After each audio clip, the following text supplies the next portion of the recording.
آج ہم ایک ایسی پیشین گوئی کی گہرائیوں میں اترنے والے ہیں جو وقت کے اختتام کی دو سب سے بڑی علامتوں کے بارے میں ہیں۔ ایک وہ دن جب معافی کا ہر دروازہ بند ہو جائے گا، اور ایک وہ مخلوق جو انسانوں کے بیچ ایک ایسی لکیر کھینچ دے گی جسے کوئی مٹا نہیں سکے گا۔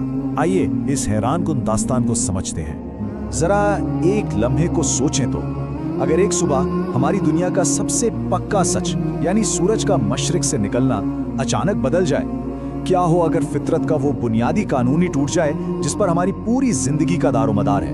یہ صرف ایک خیالی سوال نہیں بلکہ ایک بہت پرانی پیشین گوئی کا مرکزی نقطہ ہے۔ دنیا بھر کے اربوں انسانوں کے لیے یہ منظر کائنات کے خاتمے کا حتمی اعلان ہے، ایک ایسا لمحہ جس کے بعد پلٹنے کا یا کچھ بھی بدلنے کا ہر راستہ ہمیشہ کے لیے بند ہو جائے گا۔ تو پہلی بڑی نشانی ہے سورج کا مغرب سے طلوع ہونا۔ یہ کوئی عام فلکیاتی واقعہ نہیں ہوگا، بلکہ یہ انسانیت کے لیے مہلت کے خاتمے کا ایک کھلا واضح پیغام ہوگا۔ روایات کے مطابق اس دن کا آغاز ایک غیر معمولی لمبی رات سے ہوگا، اتنی لمبی کہ دنیا خوف اور حیرت میں ڈوب جائے گی۔ لوگ سمجھیں گے کہ شاید اب کبھی صبح نہیں ہوگی۔ پھر جب سورج نکلے گا تو وہ مشرق کے بجائے مغرب سے نمودار ہوگا، آسمان کے بیچوں بیچ پہنچ کر رک جائے گا اور پھر وہیں سے واپس ڈوب جائے گا۔ اور جیسے ہی یہ ہوگا، باب التوبہ یعنی توبہ کا دروازہ بند کر دیا جائے گا۔ اور یہ کوئی علامتی بات نہیں، ماخذ کے مطابق یہ جنت کا ایک حقیقی دروازہ ہے جو اس دن کے بعد کسی کے لیے نہیں کھلے گا۔ معافی مانگنے کا دوسرا موقع ملنے کا سلسلہ ہمیشہ کے لیے ختم ہو جائے گا۔ اس روایت سے اس لمحے کی سنگینی کا اندازہ ہوتا ہے، مطلب اعمال نامے بند، حساب کتاب ختم۔ اس کے بعد نہ کسی کا ایمان لانا قبول ہوگا اور نہ ہی کسی کی توبہ، دلوں پر مہر لگ جائے گی۔ لیکن قیامت کی نشانیوں کا یہ سلسلہ یہاں رکتا نہیں ہے۔ سورج کی اس انوکھی چال کے ساتھ ہی ایک اور بہت بڑی نشانی ظاہر ہوگی جو شاید اس سے بھی زیادہ تہلکہ خیز ہے۔ جس لمحے سورج اپنا وہ عجیب سفر مکمل کرے گا، ٹھیک اسی دوپہر ایک دوسری نشانی ظاہر ہوگی۔ یہ دونوں واقعات ایک دوسرے سے پوری طرح جڑے ہوئے ہیں۔ قرآن اسے دابۃ الارض کہتا ہے، یعنی زمین کا جانور، لیکن یہ کوئی عام جانور نہیں ہوگا، یہ ایک ایسی مخلوق ہوگی جو انسانوں سے بات کرے گی۔ روایات بتاتی ہیں کہ یہ مخلوق اچانک سب کے سامنے نہیں آئے گی، اس کا ظہور 3 مراحل میں ہوگا، جیسے کوئی راز آہستہ آہستہ کھلتا ہے۔ پہلے 2 ظہور ایک تمہید کی طرح ہوں گے، مگر تیسرا ظہور فیصلہ کن ہوگا اور پوری دنیا کے سامنے ہوگا۔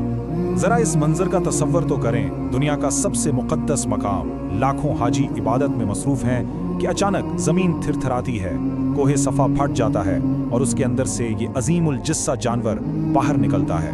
تو اس کا مقصد کیا ہوگا؟ سیدھا انسانیت کی آخری اور اٹل تقسیم۔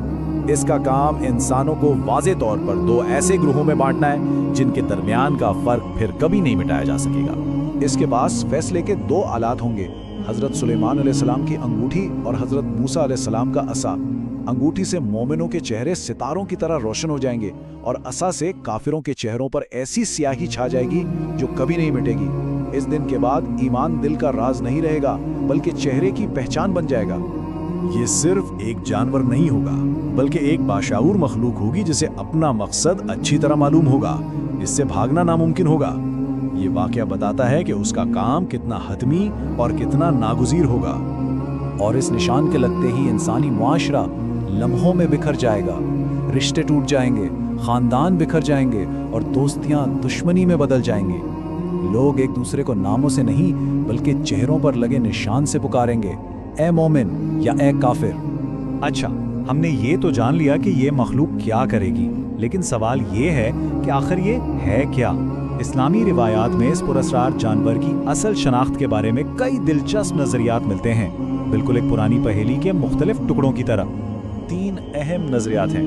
پہلا یہ کہ یہ الجساسہ ہے، یعنی دجال کی پراسرار جاسوس۔